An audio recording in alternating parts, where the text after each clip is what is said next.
tidak mungkin lagi karena ternyata bumi ini terbukti wujud. Pasti penciptanya ini zat yang sangat kuasa. Jadi logika tauhid sedemikian dibangun oleh Rasulullah lewat bimbingan Allah Subhanahu wa Ta'ala. Logika keempat supaya kita iman dan tambah kuat imannya adalah logika yang mudah dicerna oleh kebanyakan orang atau yang bisa diindra. Begini misalnya dalam sebuah ayat di surat Al-Kahfi, kemudian di awal surat Al-Ahqaf, kemudian di sebagian surat At-Tur ada penjelasan begini. Ketika Rasulullah mengajak manusia menyembah Allah, kemudian orang-orang kafir tanya, lalu Tuhan kamu siapa Muhammad? Tuhan saya adalah Allah menciptakan langit bumi.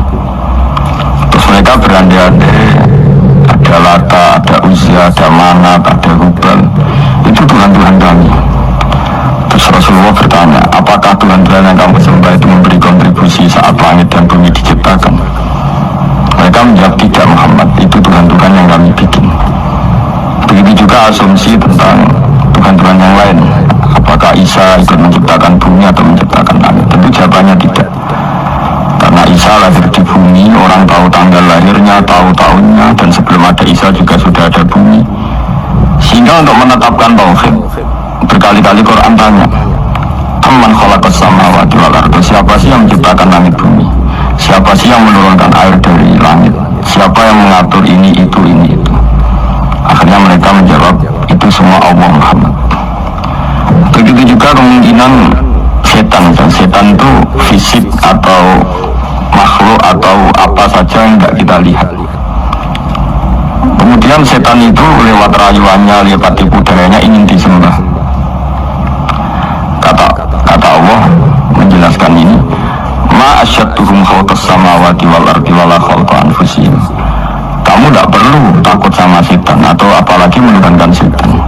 Setan itu tidak yang punya reputasi menciptakan langit dan bumi. Bahkan setan tidak bisa menciptakan dirinya sendiri.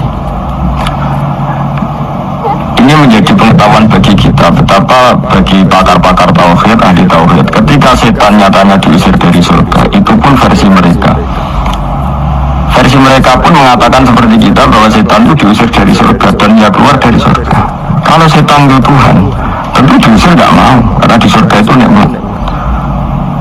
Ketika setan diusir dari surga ya keluar, dia juga jadi makhluk yang hina-dina. Jadi dia nggak punya kekuasaan, bahkan pada dirinya sendiri. Dipaksa keluar dari surga ya keluar, dipaksa menjadi ahli neraka jadi ahli neraka, dipaksa jadi apa saja juga dia akan jadi seperti yang dipaksakan. Ini menunjukkan bahwa setan adalah tahta kudratillah, tahta qahrillah, tahta satwatillah, bahwa setan pun dalam kendali kekuasaan Allah. Makanya Allah mengatakan kamu tidak usah menyembah setan, tidak usah nurut sama setan. Setan itu lemah sekali, karena faktanya dia tidak bisa memaksakan keinginannya. Ini yang oleh Allah disebut dalam firman-Nya, inna kaida syaitani kana dhaifa. Setan itu lemah sekali. Ini perlu saya sampaikan ke para pendengar Unisia bahwa bertauhid itu ada sekian logika. Logika kelima adalah logika orang awam sekali.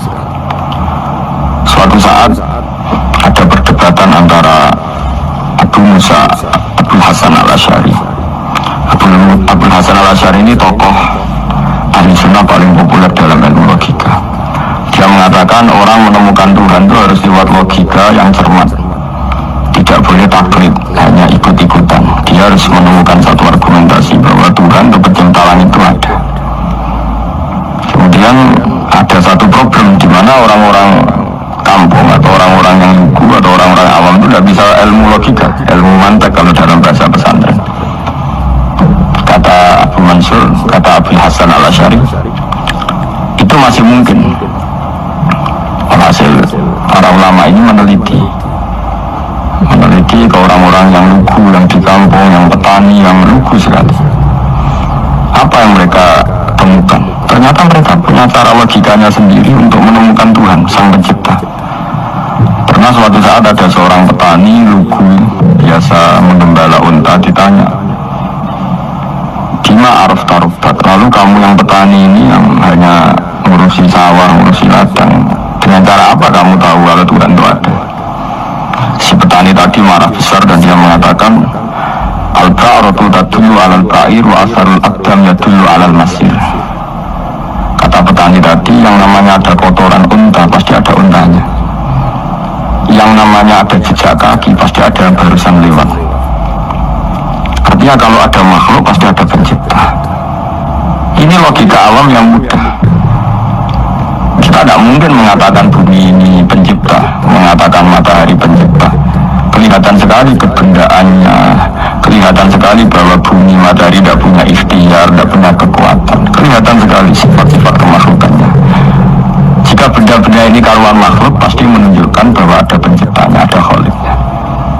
Dalam logika bedui tadi, si bedui tadi, kalau ada kotoran sapi pasti ada sapinya. Meskipun sapinya sudah sekarang nggak terlihat, mungkin sudah jalan kemana. Sama, kalau ada jejak kaki, meskipun orang yang tadi lewat sudah kita nggak tahu, tapi kita pasti tahu, pasti ada yang lewat.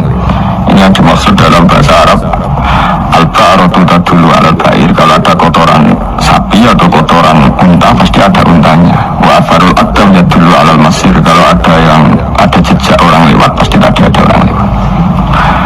Nah, semua metode ini digunakan semua oleh Rasulullah. Logika yang bagi intelektual, logika bagi kaum awam, logika bagi kaum menengah, ya tidak awam, tidak, semuanya digunakan, semuanya jadi media untuk memastikan bahwa logika tauhid ini logika pilihan, logika yang benar-benar logika. Sehingga dalam banyak ayat disebut agama ini di kaum ya'qilun, di kaum yatafakkarun, bagi kaum yang bisa berpikir, bagi kaum yang punya akal. Lalu kemudian kami teruskan, alladzina yu'minuna bil ghaibi. Ini kata ghaibi bukan kayak dalam bahasa Indonesia misalnya setan atau hantu disebut barang gaib. Kata ghaibi dalam bahasa Arab adalah perbandingan atau lawan kata dari al-musyahad yang bisa disaksikan langsung lewat indera. Kita orang mukmin iman bahwa surga ada, padahal kita tidak pernah melihat surga. Kita mukmin iman bahwa neraka ada, padahal kita belum pernah melihat neraka. Ini sesuatu yang maghrub anil absor, yang mata kita tidak melihat, fisik kita tidak menyentuh. Kita pun iman. Asal sesuatu itu mansus, ya, dikatakan secara eksplisit oleh Quran dan hadis. Kalau dalam bahasa usul fikih disebut al-mansus. Ciri mukmin diantaranya adalah yang paling pokok, alladzina yu'minuna bil ghaibi. Iman dengan sesuatu yang enggak kelihatan. Lalu kemudian para ulama cara pandang beda-beda. Bedanya bukan karena mereka bertentangan, enggak, tapi ini menurut kelas rasa yang berbeda-beda. Bagi orang-orang sufi, Allah itu tidak bisa dikatakan al-ghaib, sesuatu yang enggak kelihatan. Karena Allah itu begitu jelas, az-zahir. Kata orang sufi, Allah itu zahir. Begitu juga dalam Asmaul Husna disebut Allah itu az-zahir, begitu jelas. Karena orang yang akalnya mapan, hatinya mapan, melihat satu lemari yang bagus, pasti langsung mensifati bahwa pembuatnya adalah orang yang hebat. Orang yang melihat mobil mewah atau pesawat yang canggih, pasti kepikiran pertama adalah pasti pembuatnya canggih. Sehingga eksistensi pembuat pesawat itu adalah orang hebat, itu langsung tertanam ketika melihat pesawat itu hebat. Bagaimana mungkin seseorang ragu akan kehebatan pembuat pesawat ketika melihat detail-detail pesawat? Pasti langsung kepikiran kalau pembuatnya itu hebat.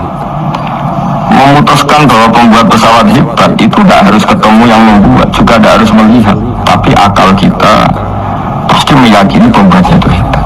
Berarti keputusan menyimpulkan bahwa pembuatnya hebat adalah al-zahir begitu jelas. Begitu juga langit dan bumi, matahari, semuanya tertata rapi. Air dengan fungsi manfaat yang sebegitu hebat, oksigen, semua tanaman, buah-buahan. Meskipun kita tidak pernah melihat Tuhan, tapi akal kita, nurani kita pasti berkeyakinan dan tahu betul pasti pembuatnya itu zat yang super hebat, super bijaksana. Sehingga dalam kategori ini Allah tidak bisa dikatakan suatu yang tidak tersentuh, yang tidak terjangkau. Allah itu az-zahir begitu jelas. Sehingga di antara Asmaul Husna disebut az-zahir. Sebab itu saya menganjurkan, atau saya punya saran bahwa alladzina yu'minuna bil ghaibi itu contoh paling mudah itu kayak surga, kayak neraka. Kalau Allah sendiri itu az-zahir, mudah diketahui. Karena tadi orang yang melihat pesawat canggih pasti saat itu juga berkeyakinan dan itu pasti benar, pasti pembuatnya juga canggih.